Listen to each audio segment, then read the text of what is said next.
All right. I learned it from you, all right? I learned it by watching you.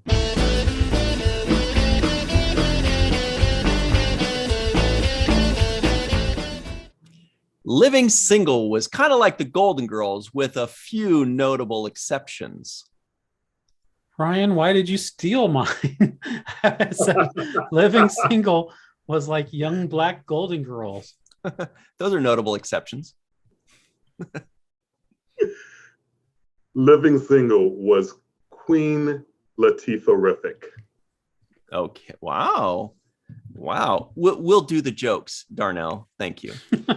Hey, everybody. Welcome to Falling Towers Watch the First podcast, the podcast in which we watch the first episode of a series so that you don't have to. Today, you guessed it, we are reviewing Living Single's very first episode entitled Judging by the Cover. With us, as always, is co-creator, co-founder, co-CEO, Coca-Cola Classic, Michael Kenyon Rosenberg. I'm more like New Coke, actually, with extra cocaine added. I don't know what that meant. My name's Ryan T. Husk. I'm like Crystal Pepsi. I was cool for like 14 or 15 days. And now everybody's like, oh, yeah, whatever. Whatever. Also here, we've got actor, cool guy, birthday boy, Darnell Davis. Hey, it's my birthday. Hey, it's my birthday. Thank you for having me, guys, and thank you for the birthday wishes. Thank you for being born. Thank my mama for that one. Thank my mama. I love my mama. Hey, mama. So everybody at home, make sure to wish Darnell a happy birthday. Tell him how great he is, and thank his mama, who is awesome. That's right. She's All right. a wonderful person. That's what mamas do. We love them. And so let's talk about this show, everybody. But before we do, please make sure you like this video. If you give this video a like, it means happy birthday to Darnell. Yep. And if you comment below, it means thank you, Darnell's mom, for being such a great inspiration and foundation for this wonderful man here. But in the comments, you can say that, or you can just say WTF and the show that you'd like us to review. Like you could say WTF Snorks, or WTF Smurfs, or WTF Wings, or WTF Cheers. Those are the ones I always say. So, or any other show like Mike and wants we haven't to do, reviewed any of those yet. WTF Transformers. or WTF Fraggle Rock, Mike likes to say, because I don't want to do that one, or WTF Pee-wee's Playhouse. Okay, anyway, let's do it. Let's have some fun. First things first, we are going to start with my favorite game, which is we like to predict what the other person thought about this show. Michael and I have known each other forever, over 20 years. We've known Darnell for over 10 years, I'd say by now, maybe 12 or 13 or 14, somewhere in there. Yeah, it's got to be more. Yeah, something like that. Our About friendship, 15, yeah. our About friendship 15. is not quite old enough to drive, but maybe a permit right now. We'll see. So anyway, and Michael likes to call this. I don't, but Michael likes to call this. I like to introduce it, but Ryan is the one that came up with this title. But we call this segment Predicaments because Ryan puts himself into a predicament by making predictions. We all do, really, but Ryan especially. Sorry, Darnell. I swear we're going to get funnier as time goes on. I don't know why you would swear that. My shirt is going to fade into the green screen off and on. So let's just have some fun. Let's just go with it. Okay. So we like to predict what the other person thought. Michael, my prediction for you is, I was thinking about this earlier today, surprisingly, in preparation for the show. That's not surprising to me. And I think this is the first time that I truly don't know. I could see you loving this show, and I could see you crapping on it. And I can see you being like, 50-50. So it really almost depends on what mood you're in, or maybe I'm wrong. But so I'm going to have to just play it safe and say that you're in between somewhere right in the middle. Hmm. Darnell, I think you liked this show. I think you either had seen it before, watched it many times or many episodes. You're a little older than we are, so this is probably right around your time. So even if you hadn't seen it, you knew of it very much. You knew some friends that knew it or enjoyed it. So I think that factors in, and you did enjoy it. So I am going to say, I think that Ryan liked this. I don't think he loved it, but I think he liked it. He thought it was fine, which puts him like just above medium, I'd say.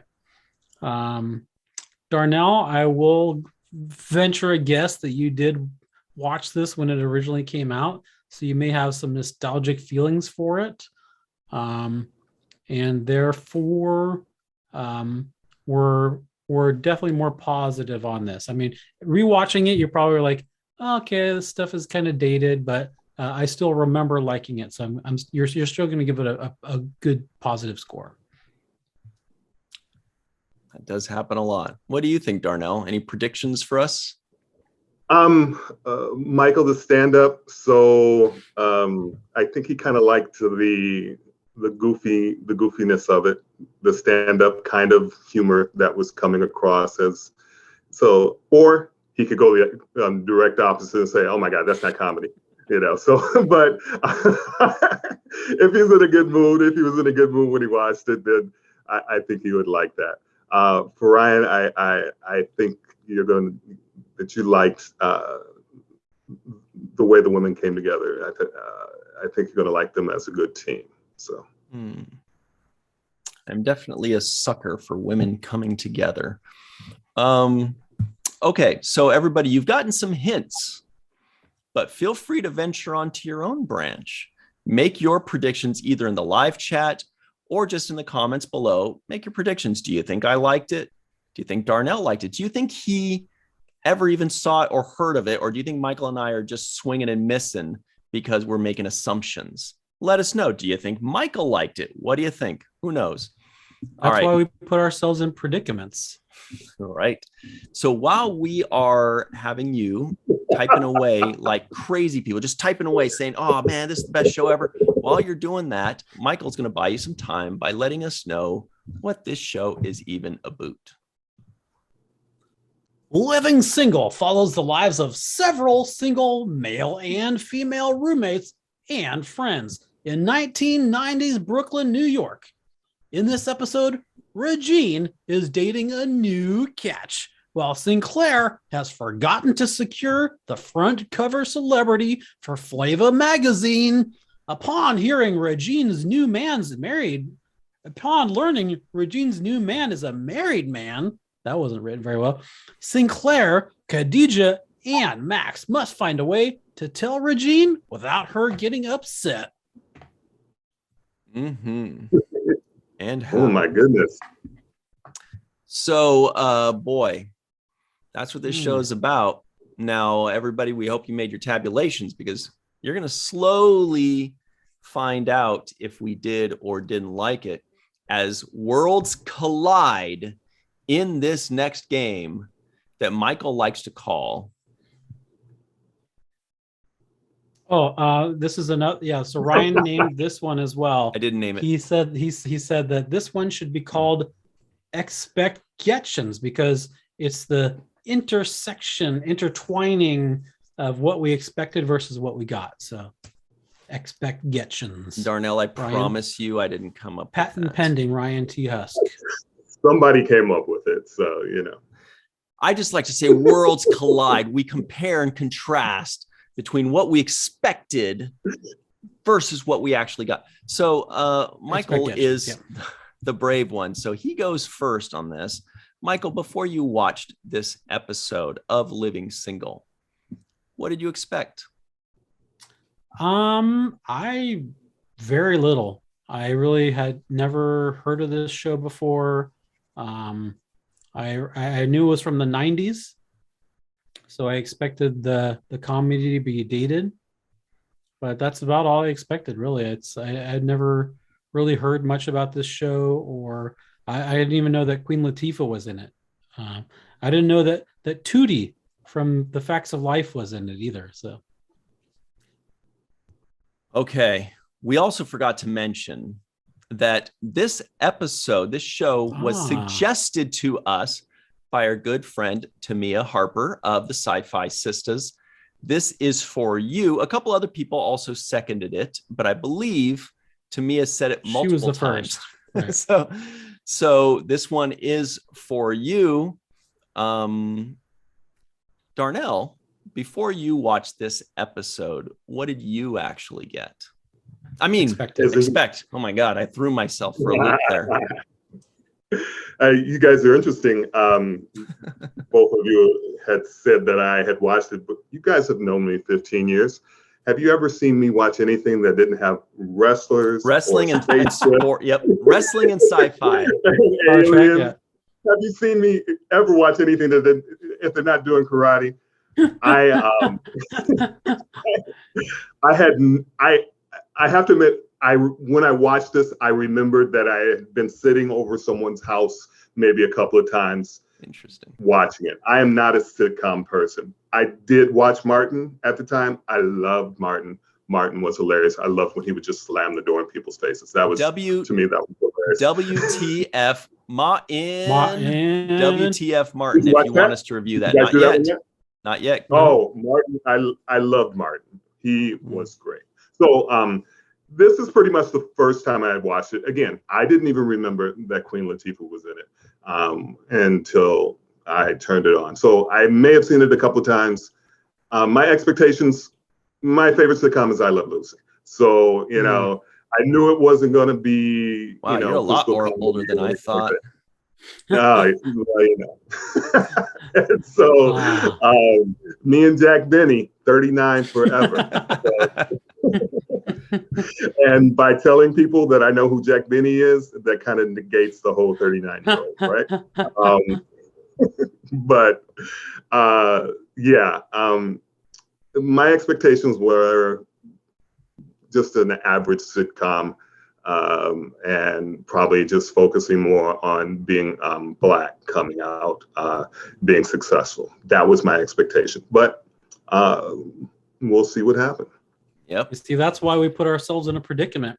Mm-hmm. I panicked when you said but. I was like, don't give any more away, but you did. You teased it. Very nice. Very nice. Okay. So what I expected, boy, I'm in the same boat as you guys. And yes, I Love Lucy is great. So WTF, I Love Lucy. That's one we have. WTF, the Isle of Lucy. Mm-hmm. So I feel like it was vaguely familiar from my childhood. Like when I first heard it, when I think when Tamia suggested, I was like, wasn't that like a soap opera in the 90s? Like it just sounded vaguely familiar. So I knew nothing about it. And I didn't really have any expectations. Then I think when it was suggested to us, because this was several months back, I think maybe we looked at it or looked it up, or I did or something. And I was like, oh, it's a show about 4 girls or something. So I was like, okay, so that's all I knew. I'm like, okay, it's 4 girls. So I don't know if it's for me, but let's find out. I mean, I went hog wild for the Golden Girls. So there goes that, right? So that's what I expected. Pretty much nothing. However, we did watch this first episode. And Michael, what did we actually get? Well, like both you and I mentioned at the top, I got the young Black Golden Girls. I mean, to me, they all match up. I think Khadija is Dorothy. She's always lobbing the zingers. Regine is obviously Blanche. Mm-hmm. What's her name? Sinclair is Rose, the dumb one. Of course. Mm-hmm. And then Maxine is like, I guess she's got to be Ma because she's the last one out. But she's kind of got that gruff that gruffness that Ma has to Sophia from the Golden Girls. So to me, it matches up. But yeah, I mean, like I had expected, the jokes were dated. But what I thought they did very well was the characters.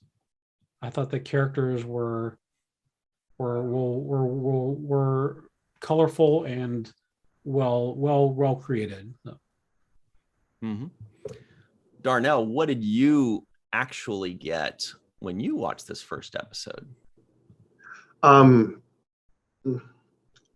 watched it, and not being a sitcom fan, I was, going in like, okay, I'm watching a sitcom. But I didn't hate it. I didn't fall down to the point where I have to, turn off the show. And here's the thing. I love Queen Latifah. There is she loves not you. There's not a human being that I can give more props to. I remember seeing her in Jungle Fever, and she had a line in Jungle Fever, and I thought to myself, they just gave her that because she's Queen Latifah. and I was like, well, maybe that's it. And she took that, and she has been working ever since then. And she and she didn't start off as an actor. She started off as a rapper. We forget that. Yep. But that's what she did. And she is an amazing singer. She was in. She has the album. The Dana Owens album is just beautiful. So if you guys get a chance to listen to that, please listen to that. So just seeing her, and she's young and she's vibrant, and that just made me feel good because I'm such a huge fan of her. So wow, so that was all good. Right. Yeah. All right. Well, I'll tell you what I got. Okay. Well, like Darnell here, I did not hate it. And I immediately was not expecting to make the comparisons to the Golden Girls because of the fact that they are very different from the Golden Girls in just about every way, but the character breakdown was similar, except disagreeing with Michael. For me, the Rose character was obvious. That was Sinclair. The Blanche character was obvious. That was whatever her name was. Regine, right? Regine. However, I didn't get enough difference in the other two characters. The other two were very similar to me in that, there was the boy crazy one, there was the dumb one, and then there was the two harder edged ones. But there wasn't much of a clear delineation between the two. Whereas, say for the Golden Girls again, Dorothy and Sophia, they were both a little harder edge, but they were they're supposedly 25 years difference in age. One is the mom, one is the daughter. There's a difference there. Whereas these two, I was kind of trying to figure out, so, what is this one? Is this one the business one? And this one isn't? No, they're both business. No, they're both. And then at one point in my notes, I put like the tall one. And I was like, wait, they're all freaking tall except for Regine. Like you could tell, I'm like, these are three tall women except for Regine. So I couldn't even, at first I was calling, what is her name? No, the business one. Maxine. Okay, Maxine. I think that's the only one whose name I didn't get. Maxine, I thought, I was like, okay, she's the tall one. But then I saw that they were all tall, basically, or 3 out of 4. But anyway, so that being said, it's weird to compare it to the Golden Girls because I didn't think I would. It was fine. As Michael said, you got me pegged. It was fine. But let's talk more about what made it good or bad. For me, it made me feel nostalgic for a show that I had never seen. And every once in a while that happens. Like I felt like I was watching an old friend, even though I had never seen this show before, but because it was reminding me of a time, of an era that was a nice time. Now, when it first opened and I heard that opening song, I was like, oh, I like this. This makes me feel good. And I was like, this song is for sure from 1990 or maybe 91. And then I looked him up. I was like, 93? 93, Ryan. I cannot be that far off. I think this song was written in 1990 or 91. So we'll have to look that up someday. But it made me just feel very... It kind of reminds me of that Soul Asylum song, Homesick for the Home I'd Never Had. This made me feel nostalgic for a show that I'd never seen. But that's what I really liked about it. It made me feel good. See, what made me make the Golden Girls comparison was like I was like right in the middle of the show. It was like at the Flava magazine office. And I think it was, I don't remember the line exactly, but it was one line that like, Queen Latifah's character Khadijah was delivering to Sinclair, Kim Cole's character, and I was just like, man, she's just like Dorothy. She's just like, I mean, that was what made me. And then I was like, oh, and then you've got a Rose with Sinclair, and Really? then you've got a Blanche with Regine. But then I was like, oh, I guess Maxine's Ma. Then I was like, if you have to peg her into a hole like that. But I mean, obviously she doesn't match up completely with Ma, but then the Queen Latifah character is immediately made me think Dorothy, like just lobbing zingers, destructive zingers. Yeah. See, I saw it the other way. Like I was like, oh, there's the dumb one, there's the man hungry one, and that's what made me think of the Golden Girls. I was like, okay, how are these two? And I was like, oh, I can't quite tell them apart. Darnell, let's just get into it. Who was your favorite character? Who was your favorite character? Out with it. It's time to throw bombs at each other. Oh, my favorite character is Queen Latifah, even though I don't think she had enough to do in this. She didn't. I felt she got the jokes, but Kim Cole's were, being the dumb one was the obvious funny jokes where the jokes were supposed to go. It's interesting that you guys both see the Golden Girls. For me, totally not seeing that. First off, 4 very attractive women, so not thinking about the Golden Girls at all. Right. Golden Girls only had 3 attractive women. Go on. Okay. And it reminded me of college. Even though they're out in the business world, it reminded me of 4 college women that were living in a dorm or living in a place and doing their due. That's what it really reminded me of. So that's what it gave me a nostalgia for.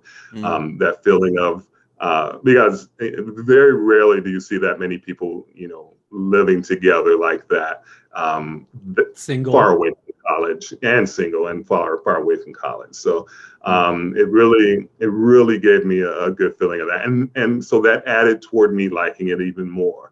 So those little things kept me going.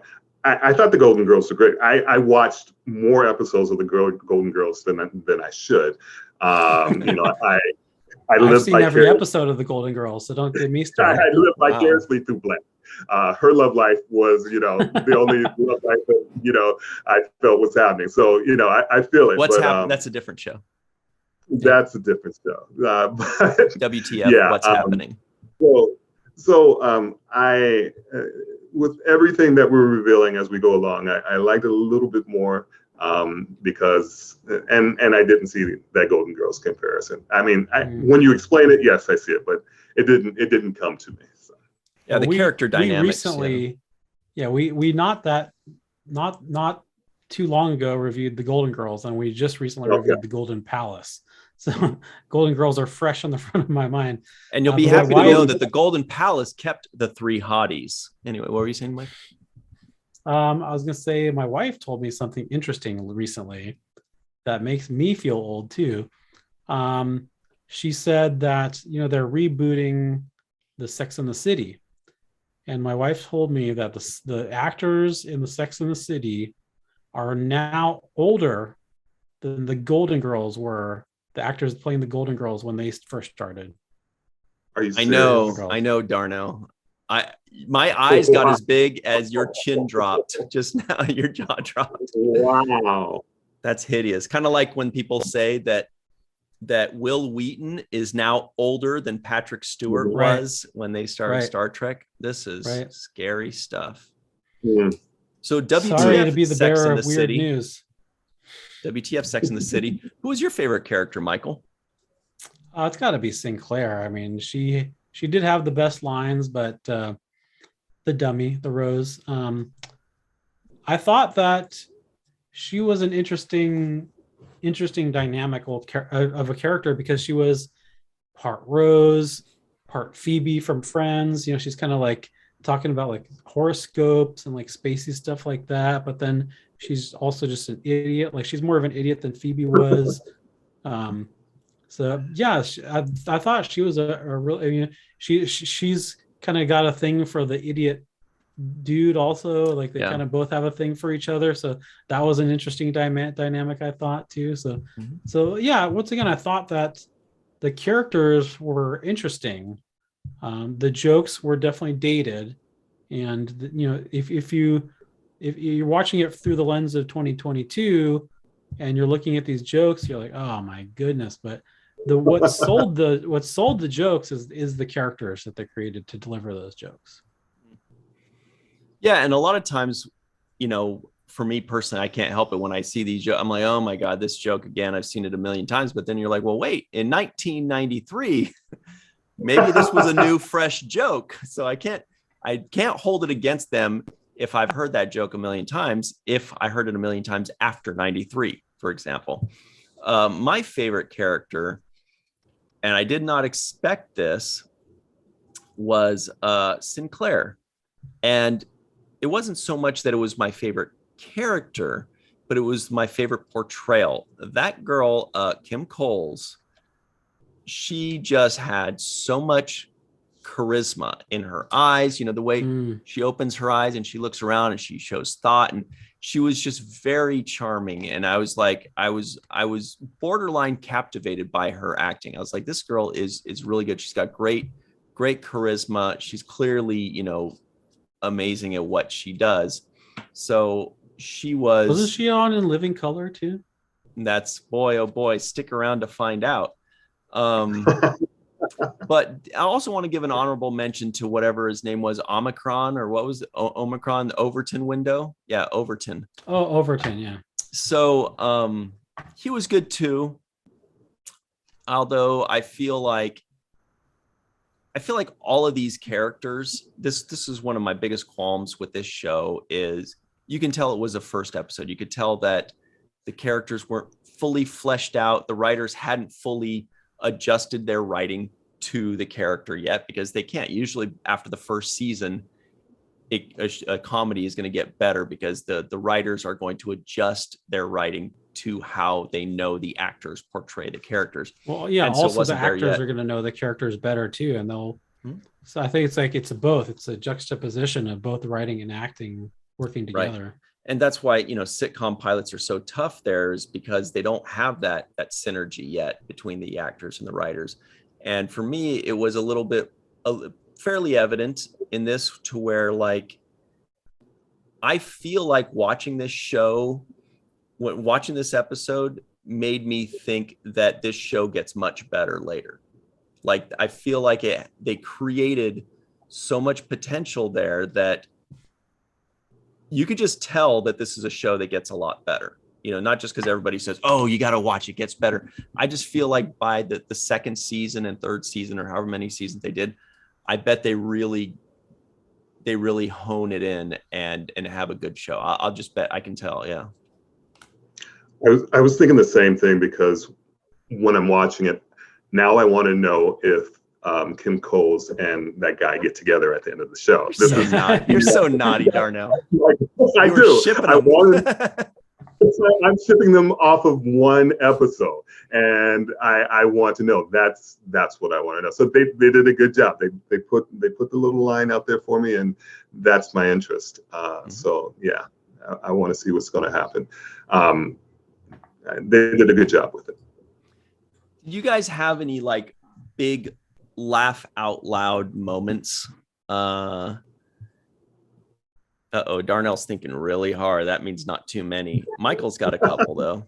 Yeah. So the one, I guess it seems like it's a little cliche, but I think it worked. And the one line that I thought was really good was when they're talking and they're talking. Oh, we find out that the Brad guy is married, and Regina is just like, oh no, I'm gonna go show him what's what.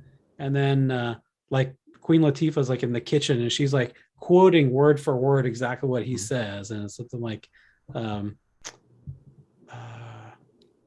I was gonna tell you. I was waiting for the right time to tell you things like that. Right. And then she's like, "Oh, I know he's gonna leave his wife," and then she goes out there and she's like, "Oh, I was gonna tell you." Yeah, exactly. But then the other line that I thought was really good, in the same kind of vein, is she comes back in and she's like, why does this keep happening to me? And then I think it was Queen Latifah. She says, "You keep looking for someone to carry you," and she's like, "What's wrong with that? They keep dropping your ass." That's funny. That to me was actually that was the funniest line to me. You know, Michael, for me, when she was doing the, predicting what the guy was going to say, I felt like that was too obvious for me. But again, that may be just because it's obvious now after they did it first. But what I thought was funnier was when they hear the door slam and they think, see, that's my, I think they even said, "That's my girl," or something like that, but she ran out with him. That was funny. Also when Regine says, "Something tells me he wants a wife," and she's like, Sinclair was like, "You know your man." And a funny line that Khadijah said was, whatever it was, Sinclair said something dumb, and Khadijah says, "Just when we thought it was safe to let you back in the conversation." I thought that was cleverly written as well. I got a few. Maxine was her name, right? When she said, "How do you know what she's going to say?" "Oh, he's a man. They never vary far from the script." I don't know why that made me laugh, but somehow it did. And when Regine said, when she was feeling bad, she's like, "Oh, maybe I'll go get my hair done. Maybe buy some hair." I don't know. That was also funny. That was good. And the last one was when they said, "What would life be like with no men?" And Khadijah says, "A bunch of fat, happy women with no crime." And I was like, "Oof, ouch, that one hit." Yeah, men are kind of a little worse about that. Where's the lie in that one? But that one actually made me laugh pretty hard. For me, you guys mentioned all the good ones, but for me, a performance issue that was going on just made me laugh. What was his name? Overton? Overton Window. What was the other guy that was talking to Overton who said like, "Oh, we agreed not to talk about that"? For me, was when Overton would say a line and then he'd be blinking. His blinking, did you guys notice that? That was hilarious to me. He would just be like, boom, boom, boom. And it was, he was looking at her like, "I love you, can't you tell?" Boom, boom. And he started blinking again. And it was hilarious. I thought that was good. Yeah, it really was. It was really, really good. And I thought he did an excellent job for that. And that I thought that was just very good. And again, I'm shipping them off of the first episode, so I want to know what happens. So. Right. And with Overton, when he started going, I thought he was going to be the guy that I liked the most, because I was like, "Oh, he's funny, he's cool," but I feel like he wasn't quite fully connected with the script. Like I was saying, like, I feel like a little later on it gets better. So he was the guy that I'm like, all right, I bet you, he's going to be really good later. He's going to be really funny, and they're really close. I love dumb characters. They're so dumb characters. They're just my favorite. I mean, especially when they're smartly written dumb characters, like Woody on Cheers, for example. Well, because there's an innocence to them. You know what I mean? Like they just don't get it. They don't understand. Naive. And I love that. I don't know. It's just, I love it. One thing for me about this that was nostalgic, the outfits that Kim Fields and Brad had on. Brad was like the best looking guy I think I've ever seen, and like he was surprisingly good looking. It just made it funnier that they all reacted like, oh my God, he really is. I thought it would have been funnier maybe if one of them said, you know what, even though he's married, I get it, just as, as an aside, because, he was a very good looking guy. So that was, and he was dressed amazingly, and it was just that total 90s look, so again, hit my heart a little bit, made me feel like, oh, I remember those days. Didn't dress like that, but I remember those days. Yeah. Okay. I feel like we haven't quite gotten to the crux of this thing, but I guess we're going to get to that a little later, because there are a couple more questions that are really important to hit, but we got to hit them a little bit later, because right now we got to talk about Mr. Darnell Davis here. Hey, Darnell is an actor. He's been in Living Color. He's been in Star Trek VI, the movie. He's been in all kinds of stuff. He was in Fifth Passenger. But the question I wanted to ask you, Darnell, and I was thinking about this really hard because I get very curious. When was the moment? I know. When was the moment as an actor that you were like, wow, I'm actually doing this? Like, I actually, you moved to LA to become an actor or whatever. Everybody has that moment. And then they kind of have that time where they're like, I might actually do this. This is fun. I might actually do this as a career. It might actually work out. What was that moment for you? I did an episode of Malcolm and Eddie. Malcolm and Eddie. It was a sitcom around the same time, maybe a little bit later. And I got to work with Master P. I was one of Master P's bodyguards. I played a lot of bodyguards, and I was one of Master P's bodyguards. And so, I'm there with Eddie Griffin, who was hilarious. Malcolm Jamal Warner, Master P, and you're seeing these people who you've seen be successful, and I'm actually speaking with them, having lines with them, acting with them, and I was like, wow, this is pretty cool, and seeing some of my friends that that were happened to be there that day doing extra work when I because I started off doing extra work, and that was really a good feeling. And who I met on that show, who was amazing, John Billingsley. No way. He Dr. was Phlox. he was one of the detectives that arrested me on that show, and I remember him because he was so good. He would, he came in, he did his lines, and I was like, how's this guy so good? Just been doing a couple of lines, he just had a few lines, did his lines, and he to me, he stood out. If I was a casting director, I would have been like, who is that guy? Let's hire this guy for something else. Maybe he can be an alien. I bet he can do an alien. And he could be an alien doctor, I bet. Exactly. That was one of the times. And when I was doing extra work, of course, just being around all those great stars, seeing them.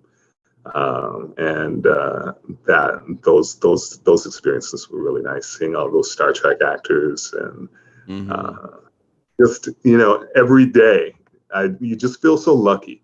You feel so lucky. Not everyone has the opportunity.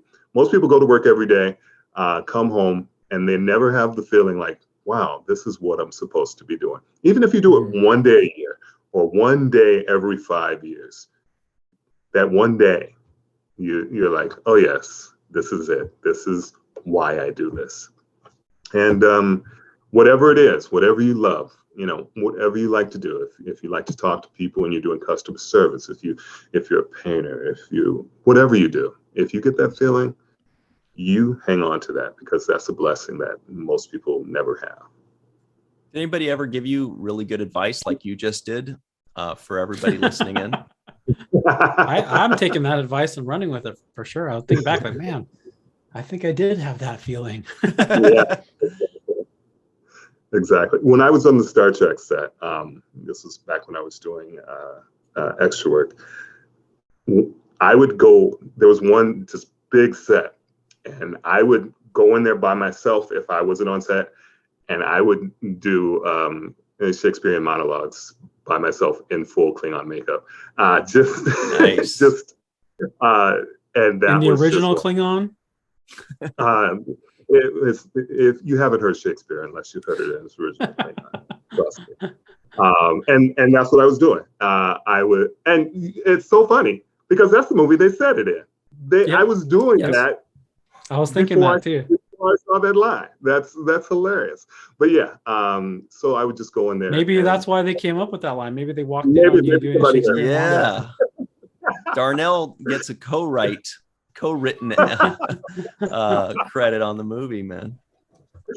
So yeah, if you love what you do, trust me, and we all love what we do, each and every one of us. And you guys are so good at what you do, both of you.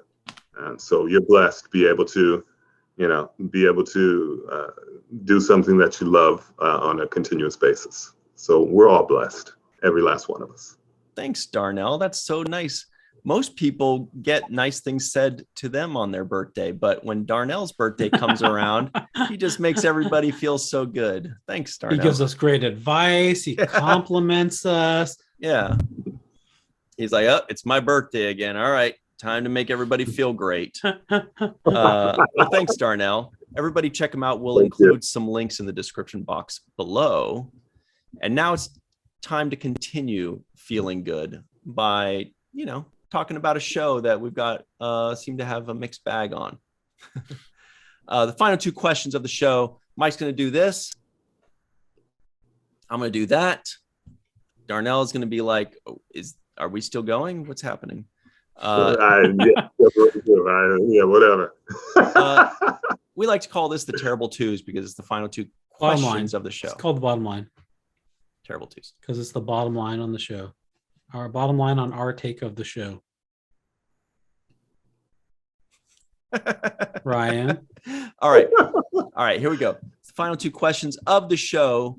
Two most important questions. Pressure's on. Here we go. Michael Kenyon Rosenberg. Question number one is, on a scale of 1 to 10, what would you give this first episode of Living Single? Yeah, I mean, it wasn't bad. It wasn't great. It wasn't even like anything special to me. So for me, this one, I'm just going to have to go right down the middle and split the difference, give it a straight up 5 out of 10. Interesting. What about you, Darnell? On a scale of 1 to 10, however, what would you give this first episode? Actually, you know what? I'm gonna go back. I'm gonna take that back. I'm gonna tip it a little bit more towards the positive and say 5.5. Wow, look at that. Because I did I'm thinking of that, and I did chuckle sometimes, and so 5.5. Darnell approves. When you said 5.5, Darnell, what? He went, that is the correct answer. I was He's waiting like, okay, for that. yeah, yes, that There was we it. go. Okay. Now we may proceed. All right. So what do you got, Darnell? I'm going to give this one a good score, especially for a sitcom. It made me feel really good. I really liked the ladies on the show. They were great. The jokes were older, so that's the only reason that it doesn't go higher. But 7.5 to an 8, so I'd give it that because, like I say, I want to know what's happening. I want to know what is going on with their character growth, and are they going to hook up? This is what I want to know. What's happening? WTF? What's happening? 7.75 then, or Yeah, was it 7? Which one? Where are we going with that? I would go. I'm going to go an 8. I'm going to give it The Michael Rosenberg school of bumping things up at the last second. All right. I learned it from you, all right. I learned it by watching you. That's an old drugs commercial. That makes Pro me drugs. wonder if maybe we'll see how I feel. So Michael, boy oh boy, has been spot on for quite some time. He was spot on in his prediction when he said that I would like it medium, but maybe slightly, more. He was also right when he said 5.5. That's exactly what I gave it last night when I watched this. However, the more I talk about this show, the more I look back on it with fondness. I'm going to follow suit and I'm going to bump it up to a 6 because look, I can say objectively speaking, look, it was the first episode, no big deal, wasn't that great, fine, whatever, that shouldn't reflect too harshly on a show in and of itself, because shows get better, as time progresses. And I feel like this show, I just feel like this show gets pretty good later, like an 8. It seems like the bottom line with this show is that it seems like it has heart, and it seems like the theme is sisterhood. Or loving your friends. That's what it seems like. This final scene was maybe my favorite. They're all in their PJs except for the lawyer later, whatever she was, Maxine. And that's a really sweet scene. It's really nice. And you like to see a show that is going to show, sisterhood and brotherhood and loving their friends and being, I like that. So yeah, we'll give it a 6. And I bet it gets better. But I think it probably gets better as well. Definitely. You can just tell. However, here's the toughie. Michael Kenyon Rosenberg and Darnell. For the purposes of this podcast, we all had to watch the first episode of Living Single. But now that the podcast is over and we're free to move about the internet, Michael Kenyon Rosenberg, would you watch the second episode of your own volition? I don't think I would. No, I wouldn't. All right. Not mincing too many words here. Barely had time to type in no into my little spreadsheet. Darnell, would you watch the second episode? You seem to hint like you might. I'm very hard to commit to things. I just watched The Sopranos. I just finished The Sopranos. Oh my God, what was I waiting for? So WTF Sopranos. I've never seen it yet either. Whatever you were waiting for, I'm waiting for too. Yeah, exactly. What was I? There was something holding me back. So that's my lack of commitment. I didn't want to commit to watching a whole new show. I probably wouldn't watch the second episode, but I'm thinking about going to the very last episode. So, and then filling in the gap in my imagination. That's fun. About he just what wants happened. to see if Overton and Sinclair hook up. That's all I If they have wanted a to baby, he's like, is there going to be a baby? Do they have 2 kids? Exactly. Do they break up, get back together? That's what I want to see. I want to see all of that. So probably not the second episode, because that would be a commitment. Now if I watch the second episode, then I'm saying, oh well, Darnell, you just got to watch the third, and you got to finish it. I get very anal about that kind of things. Once I start a show, it's hard for me to drop it. It's hard for me to drop a show, so I probably won't watch it, but I may watch the last one. I may check it out. So, unless Queen Latifah or Kim Coles or Kim Fields and I don't know the other young lady's name. I'm horrible at names. If they want to tell me what happened, that'd be good too. So Well, I would not watch the second episode either. Just no reason to, although it feels like if it were on, I'd be curious to see how it develops. And when Darnell said watch the last episode, I was like, I would actually like to see the last episode too, just to see how it all turns out. Maybe like what breaks him up at the end, like, oh, it's time to get married and I've got a plane to catch. I'm moving to Ohio to open up my law firm, or what, all these interests. It'd be nice. There's probably got a really nice bittersweet moment in that final episode. It might be nice to watch that but I've got no reason or need to watch the second episode. And I know everybody's going to say, dude, but you just said it gets better. Yeah, but it's, hey, that's it for us. I don't know. I like just looking at this picture and seeing all four of them happy, though. That makes it does to me. It feels like I've already seen the whole series just by seeing it. I'm like, oh, that's so sweet. It does. Let me tell you one thing that bothered me in this whole show that really bothered me. It wasn't the dumb jokes. It was at the end of the show when in that very scene that you have on the background, the Temptations start playing, and somebody says, "Hey, do you remember this?" I'm like, "What? Do you remember this? This is the Temptations. This is my girl. How do you not remember this? When did it go away?" Exactly. So that bothered me. That bothered me. And I know it's just a sitcom line. They had to say it. It was written that way. They had to say it. But again, I feel later on, they would have said, one of the actors would have said, "What are you talking about? Do we remember this? We play this, this is part of our life. It's this not is a my girl." And they all knew every word in the lyrics. So clearly it's more than "do you remember this?" They listen to it every day. Yeah.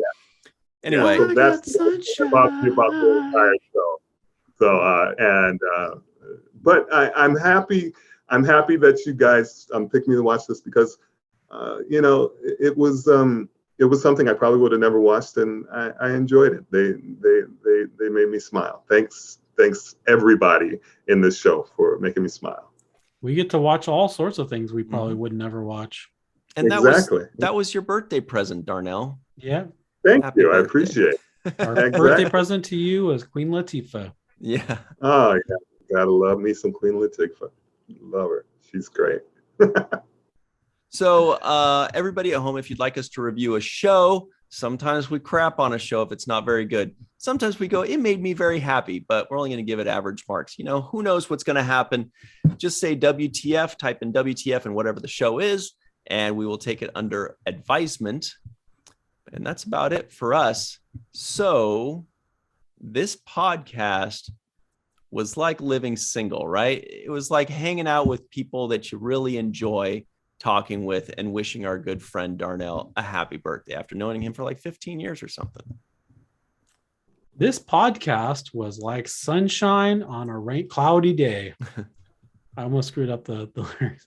We knew I it. should have sang, "I got sunshine." Good one. What do you think, Darnell? What was this podcast? This podcast was a great way to spend my birthday. Thanks, guys, for inviting me. We did it. Now, everybody at home is like, barf. You guys stop kissing each other's asses. All right. We'll never stop. We'll never. All right, here we go. So thank you very much. Darnell, you are awesome. We really appreciate you. Everybody at home, remember what Mr. Michael Kenyon Rosenberg always likes to say. Every show we do, I always like to say, "Happy birthday, Darnell Davis." And then I also like to remind people to just go ahead and register to be an organ donor on Donate Life. Just go do it. Stop being a baby about it. Just go register so that your organs get some use after you're dead. And I also quite enjoy saying, reminding people to not forget to watch the first of things, the end.